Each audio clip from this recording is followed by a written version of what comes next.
Hey, what's up? This is Sifu Kuttel, and in this video, we're going to be doing a big jumping spinning technique. This is called a barrel roll. It's really two downward cutting techniques, and it's really fancy if you can get some nice spring of the feet and you get some good height in your jump.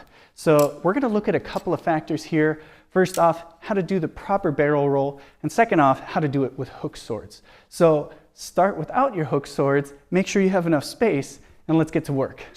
All right, so let's focus on the main chunk of the barrel roll. This is not going to be the complete barrel roll technique.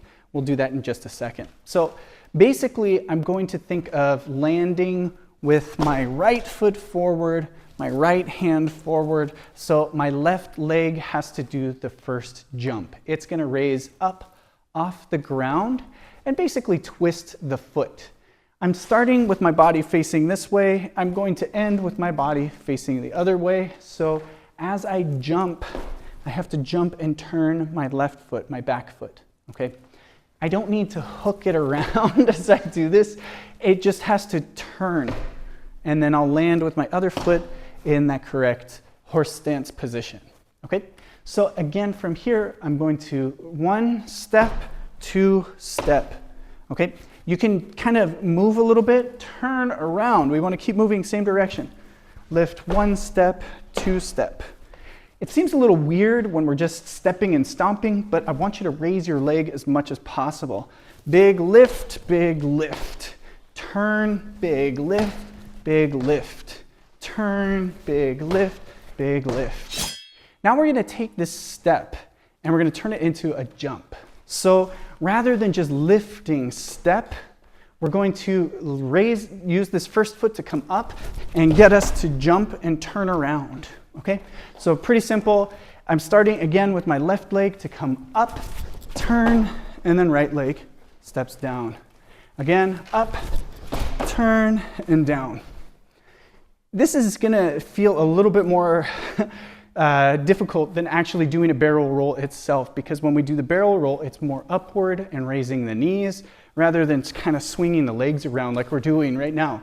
So if you start feeling comfortable in doing this, the barrel roll will be much easier, okay? Now let's chain these together. So I'm going to start again. My left foot is forward.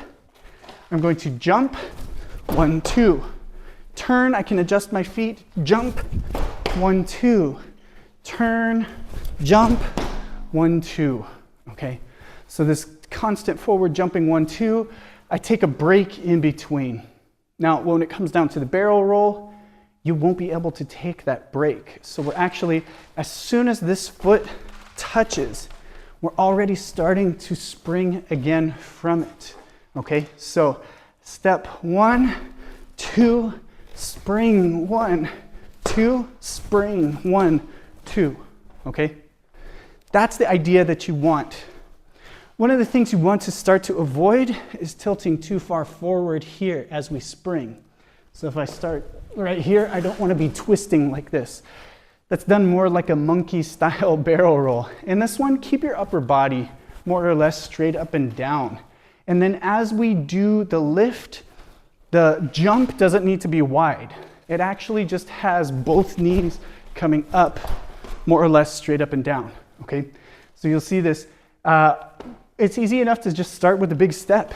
So from here, I step, and then now just think both knees up, okay? Then once this is down, up, up, okay? As I do this, my feet get a little bit more narrow, my stance gets narrow until the very last one. If I'm facing towards you, from here, actually, I'll start with my right foot forward. I'm going to start turning right away. You see the knees come up here. My body is more or less straight up and down. It might have a slight tilt, but I'm not by any means trying to go sideways on this one. And then I'm just thinking of bringing my knees up as high as I can when I do this. When it comes to doing the barrel roll with the hook swords, again, make sure that we have forward pressure and extension, but then once you land, it flattens out almost as if you have a staff in your hand. Make sure you have enough distance in front of the body as well.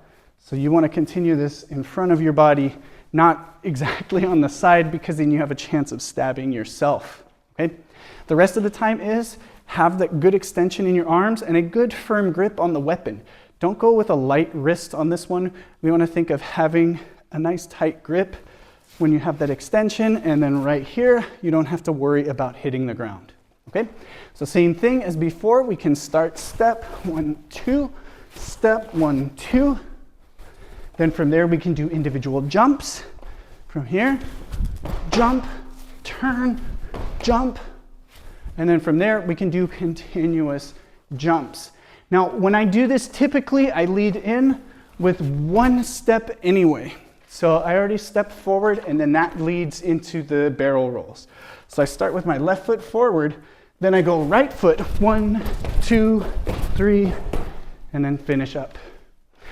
Now, when I was learning this, my Sifu made me do 6 at least. If the form required 3, I had to do double at least. And later on, there would be times where my Sifu had in the instructor class, we had to do barrel rolls all the way across the mat space, and then turn around and do it again. And we would do this until he thought it was perfect. So many nights of being super dizzy over, doing barrel rolls with hook swords, but it really pays off, okay? So focus on your height, make sure good extension, and then flatten out as you reach the Seipingma position or the horse stance position, and you'll have a very good barrel roll. Well, that's going to do it for this video. I hope you enjoyed the technique. If you want to learn more flowering techniques, martial techniques, and even a form with the hook swords, hop on over to my website, www.sifukuttel.com, and check out the online learning program. I have a weapons program that has double hook swords, and you can learn techniques, flowering, as well as a form itself. Check it out. I'll leave a link down in the description below as well as up above, and check out other videos in this double hook swords playlist. Hope you enjoy this one. I'll see you in the next.